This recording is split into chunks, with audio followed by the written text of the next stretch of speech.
दोस्तों, महाभारत और रामायण हिंदू धर्म के ऐसे महान ग्रंथ हैं जिसको जितनी बार पढ़ा जाए, जितनी बार समझा जाए, इतनी बार हजारों रहस्य हमारे सामने आते हैं। दोस्तों, हम हमारी कहानियों में इसी प्रकार के रहस्यों से पर्दा उठाते हैं। तो दोस्तों, अगर आप हमारे चैनल पर नए हो तो चैनल को सब्सक्राइब जरूर करें ताकि हम और आप अपनी आने वाली पीढ़ी को हिंदू धर्म और सनातन धर्म से अवगत कराते रहे।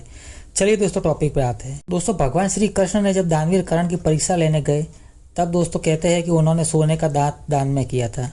तो दोस्तों, अब सवाल ये आता है कि आखिर में कर्ण के पास सोने का दांत कहाँ से आया। तो दोस्तों, कहानी में जिक्र मिलता है कि जब भगवान श्री कृष्ण के कहने पर अर्जुन कर्ण को तीर मारता है तो कर्ण मूर्छित होकर और युद्ध मैदान में गिर पड़ते हैं। अतः दोस्तों, कर्ण के गिरने के बाद भगवान श्री कृष्ण कर्ण को नमन करते हैं।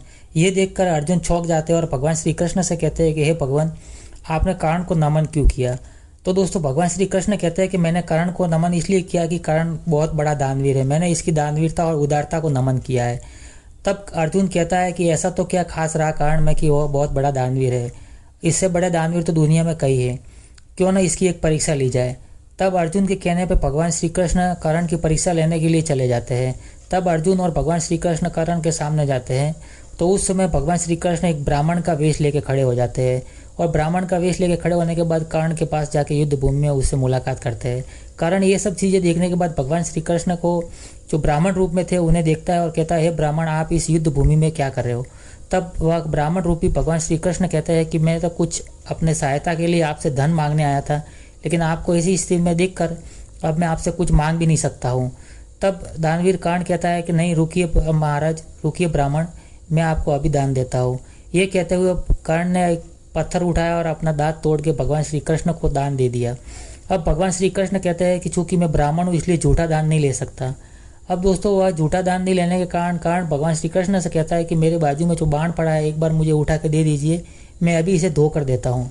और भगवान श्री कृष्ण कहते हैं कि अगर मैं बाण उठा के दूंगा तो ये मेरी मेहनत हो जाएगी और आप मुझे दान नहीं मेहनताना देंगे, अर्थात मेरा कर्म का जो दान है वो देंगे।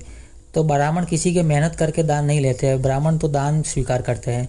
ये कहने पर कर्ण अपने बाणों में पूरा शरीर लथपथ था और कराता हुआ उड़ता है और बाण उठाता है और बाण उठा के मार देता है और आसमान से वर्षा हो जाती है और अपना दांत धो के और भगवान श्री कृष्ण को देता है। तब भगवान श्री कृष्ण अर्जुन को कहते हैं कि पार्थ देखो, कर्ण से बड़ा दानवीर न इस धरती पे था और न इस धरती पे कोई हुआ है। तब अर्जुन को भी यकीन हो जाता है कि आखिर में कर्ण से बड़ा दानवीर कोई नहीं है। अब दोस्तों, ये तो रही कर्ण की दानवीरता की बात।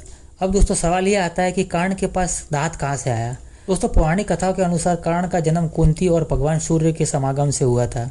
तो दोस्तों, कुंती के कहने पर भगवान सूर्य ने कर्ण को एक सोने का दांत जो था वो बचपन से ही दिया था। तो दोस्तों, भगवान सूर्य ने कर्ण को कवच, कुंडल और सोने का दांत पैदाइशी साथ में दिया था। तो दोस्तों, आशा करते हैं आपको ये प्रसंग अच्छा लगा होगा और आपको समझ में आ गया होगा कि कर्ण के पास सोने का दांत कहाँ से आया। दोस्तों, अगर वीडियो अच्छा लगता है तो वीडियो को लाइक जरूर करते चलना। चलिए दोस्तों, मिलते हैं एक और नई वीडियो में, तब तक अपना ख्याल रखना। जय श्री कृष्ण।